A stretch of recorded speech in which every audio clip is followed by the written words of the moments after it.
Mummy ಅಲಸಂದಿ ಕಾಳು ಪಲ್ಯ ತಿನ್ನೋಂಗೆ ಮಾಡ್ಕೊಡ್ತಿ. ಆಯಿತು ಮಾಡ ನಡಿಪ.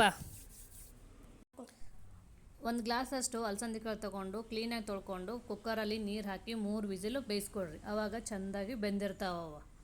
ಆಮೇಲೆ ಇದನ್ನು ಸೈಡ್ಗೆ ಎತ್ತಿಟ್ಕೊಂಡು ಒಂದು ಬಾಣಲಿ ತೊಗೊಂಡು ಎಣ್ಣೆ ಹಾಕ್ರಿ. ಎಣ್ಣೆ ಬಿಸಿ ಆದಮೇಲೆ ಸ್ವಲ್ಪ ಜೀರಿಗೆ, ಸಾಸ್ಮಿ ಮತ್ತು ಕರಿಬೇವು, ಹಸಿಮೆಣ್ಸಿನ್ಕಾಯಿ ಹಾಕಿ ಬಾಡಿಸ್ಕೊಳ್ರಿ. ಇದಾದ್ಮೇಲೆ ಈರುಳ್ಳಿ ಹಾಕಿ ಸ್ವಲ್ಪ ಚೆನ್ನಾಗಿ ಬಾಡಿಸ್ಕೊಳ್ರಿ.